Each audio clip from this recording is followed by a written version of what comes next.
तो क्वेश्चन है Gauss theorem and it's derivation. Hindi में बोलेंगे गॉस की प्रमेय और उसका निगमन, उसका प्रूफ। तो सबसे पहले समझते हैं गॉस थ्योरम है क्या। ठीक, एक साइंटिस्ट थे गॉस नाम के एक साइंटिस्ट थे। उन्होंने बोला इलेक्ट्रिक फ्लक्स निकालने के लिए अगर एक क्लोज सरफेस है आपके पास, क्लोज सरफेस का मतलब होता है बंद पृष्ठ, 3D सरफेस।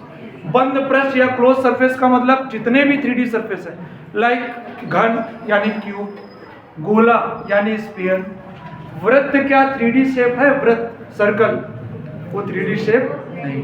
3D का मतलब त्रिविमीय आकृति। ठीक है, त्रिविमीय आकृति में आपका क्या क्या आ जाएगा, त्रिभुज आएगा। त्रिभुज 2D है, ट्रायंगल क्या है 2D, सर्कल यानी वृत्त 2D, आयत रेक्टेंगल 2D। लेकिन अगर हम बात करें गोला स्फीयर 3D, अगर हम बात करें शंकु यानी कोन की, अगर हम बात करें घन यानी क्यूब की, ये सारी शेप जितने भी हैं 3D है। तो गॉस ने कहा था अगर कोई चार्ज किसी भी क्लोज सरफेस में हो, बंद आकृति के अंदर हो, तो फ्लक्स निकालने का तरीका ये नहीं, इससे भी ज्यादा सरल तरीका लगाओ, जितना चार्ज अंदर हो उन सबको ऐड कर दो, यानी sum of all charge inside any close surface. सभी पदों का योग किसके, आवेश के, जितने भी आवेश उन सारे आवेशों को जोड़ दो और उसमें डिवाइड किसका कर दो, एप्सिलॉन नॉट का। आपका आंसर आ जाएगा। फाइव ई निकालने के कितने तरीके, दो। पहला तरीका ई ए थीटा, ये सब निकाल कर करोगे सॉल्व। तो गॉस ने बोला कि इतना सब ना करो, छोटा तरीका क्या है, अगर कोई चार्ज किसी क्लोज सरफेस यानी कि बंद पृष्ठ के अंदर है तो जितना चार्ज है उसमें किसका डिवाइड कर दो, एप्सिलॉन नॉट का। बोलो कोई दिक्कत, चलो।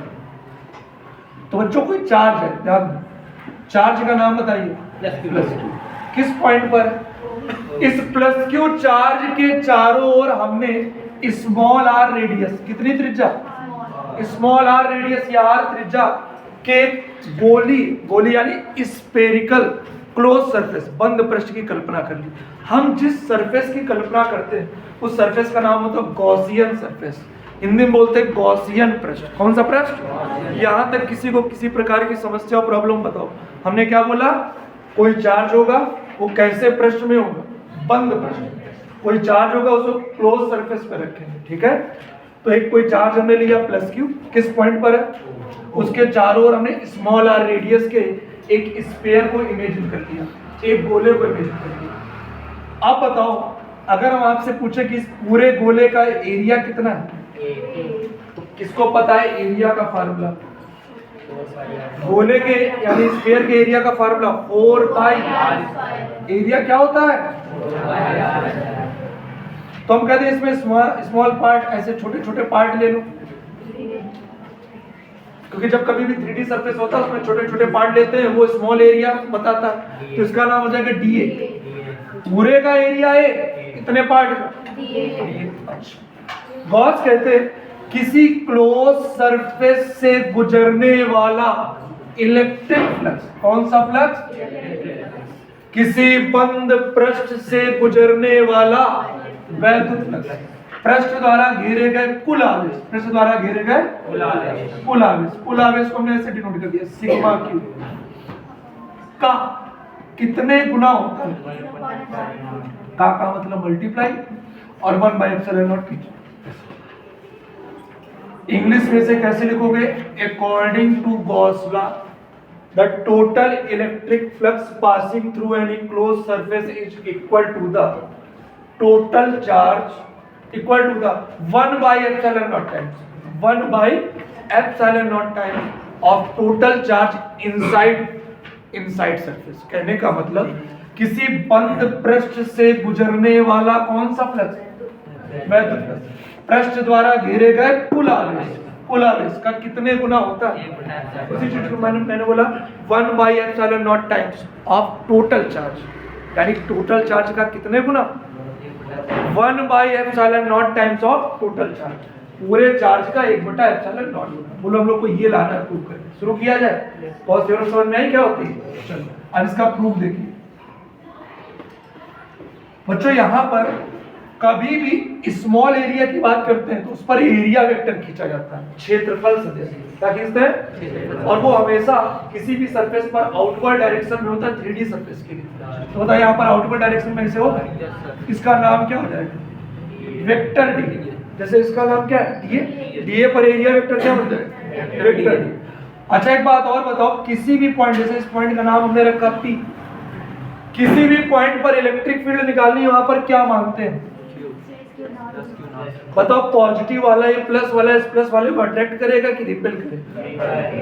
आकर्षित करेगा कि प्रतिकर्षित करेगा? इसका नाम हो गया वेक्टर ई। अब आपको पता है कि अगर दो लोग सेम डायरेक्शन में होते हैं तो उनके बीच का एंगल कितना होता है? अगर दो लोग सेम डायरेक्शन में होते हैं उनके बीच का एंगल कितना होता है? 0। तो थीटा बराबर 0। बोलो कोई दिक्कत? अब यहाँ पर सबसे पहले हमने लाइन लिखी d phi E is equal to vector E dot vector d. किसके इक्वल में? D phi is equal to vector E dot vector d. चलो बताओ बच्चों, ए डॉट बी का फार्मूला है ए बी कॉस थीटा, तो ई डॉट डी ए का formula E D A cos. जल्दी से बताइए थीटा कितना? अच्छा एक क्वेश्चन और पूछ, ये जो स्मॉल एरिया है वो सेंटर पर क्या एंगल बनाएगा? बताओ कोई। थीटा नहीं, इसे हम कहते हैं डी ओमेगा, इसे हम कहते हैं D omega, small solid angle, अल्प घनकोण। क्या बोलते हैं? चलो अब बताओ cos 0 की वैल्यू कितनी होती है? तो क्या ये ईडीए बना? फॉर टोटल सरफेस, इसको हिंदी में कहेंगे पूरे पृष्ठ के लिए, संपूर्ण पृष्ठ के लिए। On applying close integration. कैसा इंटीग्रेशन? यानी कि पूरे पृष्ठ के लिए बंद समाकलन। कैसा समाकलन करने पर? चलिए क्लोज इंटीग्रेशन। ये तो इंटीग्रेशन का साइन होता है बच्चों, बस इसी में एक ऐसे गोला टाइप लगा, ऐसे यहाँ पर भी ई डी है। बताइए दोनों में डी के साथ ए है तो ई कहाँ आ जाएगा? इसमें भी क्लोज इंटीग्रेशन। अब आप जल्दी से बताओ डी फाई का इंटीग्रेशन, जल्दी बोलो। डी फाई का इंटीग्रेशन फाई, इसमें दिख रहा है? ई का फार्मूला कोई बालक बता दे, intensity of electric field 1/4 pi epsilon not Q upon. क्या डीए का इंटीग्रेशन ए हो जाएगा? और ए का मतलब क्या? पूरे का एरिया। पूरे का एरिया कितना होगा? 4 पाई से 4 पाई, आर स्क्वायर से आर स्क्वायर। चलिए बताइए आंसर क्या आ गया? Q upon. ये आंसर इसलिए आ रहा है क्योंकि इस सरफेस के अंदर एक ही चार्ज तो है। बोलो कितना चार्ज है टोटल? तो क्यू अपॉन एप्सिलॉन। अगर हम कहते हैं सरफेस के अंदर ये भी है, प्लस Q1 है प्लस Q2 है, तो आंसर बताओ क्या आ जाएगा? Q1 plus Q2 upon epsilon. अगर तीन चार्ज है, Q1 प्लस Q2 प्लस, अगर तीसरा माइनस का तो Q1 plus Q2 minus Q3। तो जितने भी चार्ज होंगे क्या सब ऐड हो जाएंगे? सारे चार्ज का जो सम होगा उसे हम कहेंगे सिग्मा। क्या कहेंगे? यही थी आपकी गॉस थ्योरम। बोलो सबको समझ में आई? बस।